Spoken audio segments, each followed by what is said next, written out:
Hi everyone, I'm Michelle Dupree, clairvoyant medium and author of The Clairvoyant Path. And if you're one of those people who takes on the emotions of others, have very strong hunches about things that then turn out to be true, or you just have odd experiences or sensations and visions that you don't know how to interpret or what to do with, then this video is for you. All of these videos are for you.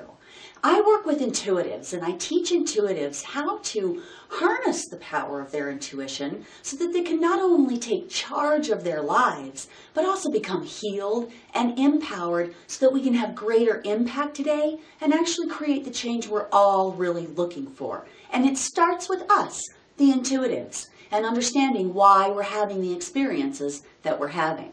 And that's what this intuitive living tip this week is meant to help you do. So let's get to it. So I don't want you to kid yourself.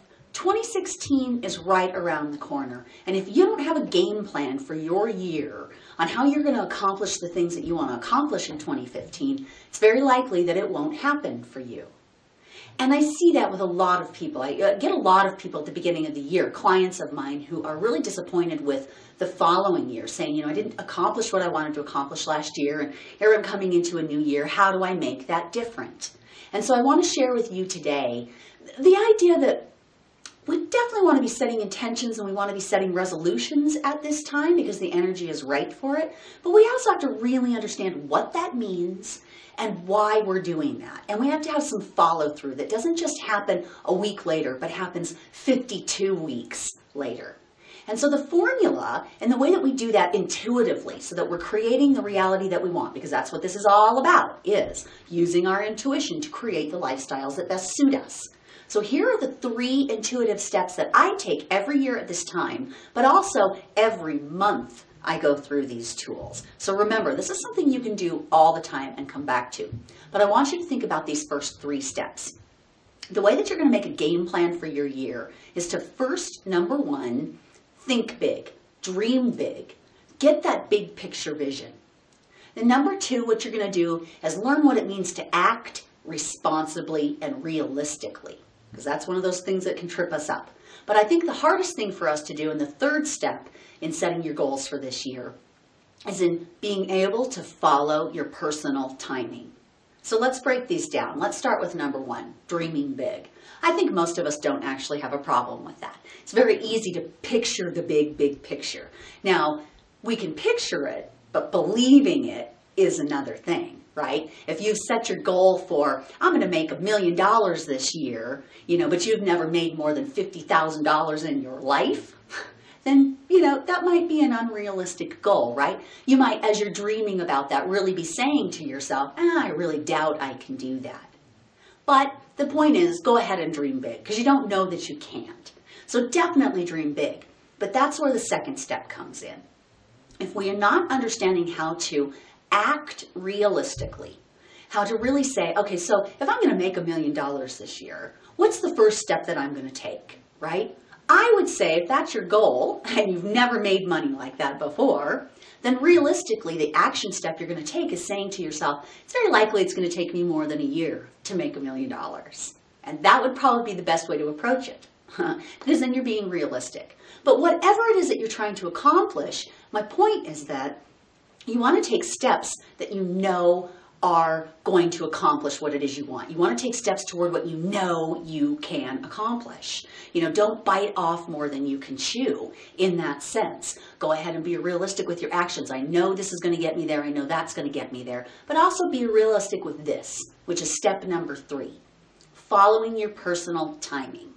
I think this is the biggest thing that trips all of us up all year long. Generally, we are trying to make something happen during a period of time when it's not about making things happen.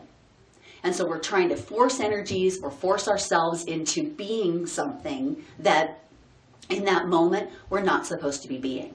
And when we do that, we thwart our own efforts. It creates a resistance. When you're trying to be productive during a cycle of time that is restful, you're going to get frustrated because you're not producing what you think you want to be producing. But intuitively, if you can check in with yourself and say, okay, with my big vision, is this action possible now, or is it better for me to wait? Is it best for me to be doing right now, or is it best for me to be being right now? And that means following your personal timing. If you can get good at that, this is a time for me to do, this is a time for me to be, then when it's time for you to produce your projects or get to your the things you want to accomplish in this year, you're going to have the energy for it. And then when it's time to rest, you're going to feel happy that you're getting to rest. And then when you're ready to step back into it, you'll have the power to do that again. But if you're forcing things and you're doing things when you know it's not quite right for you to be doing it, then you're going to give your effort a negative spin and not a positive spin. So, what I love to do with these steps is just that. I envision big. I'll sit and I see my big picture. I don't always believe I can have the big picture, but I'll see it.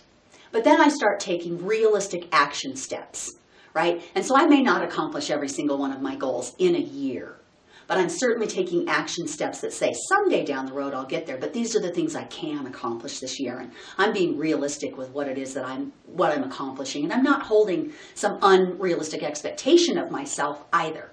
And I'm following my personal timing. This feels like a day for me to get up and put some videos together, right? Or this feels like a day for me to go and be with my friends and relax and rest. And if you can get good at honoring those things in yourself, you get really good at creating the life that's best for you. Great. Have a lot of fun with that. Be sure and let me know how these steps work for you. Just leave a comment below. I'd love to know how these things are working, or also leave a question if there's something you need me to clarify or something else you want to hear. I like hearing from you. It helps me understand how I can better help you. So please leave your comments below. Don't be shy. And also, if you don't receive this email in your own inbox, just sign up below. Put your name and your email address in below, and you'll get this video sent directly to you each week as well. And remember this in parting, a good friend shares good information. Make sure that the people in your life that you love are also getting the understanding of how to live their lives intuitively, because it's intuition that creates the solutions in all of our lives today. So get everybody on board. All right, have fun, and I'll see you next week.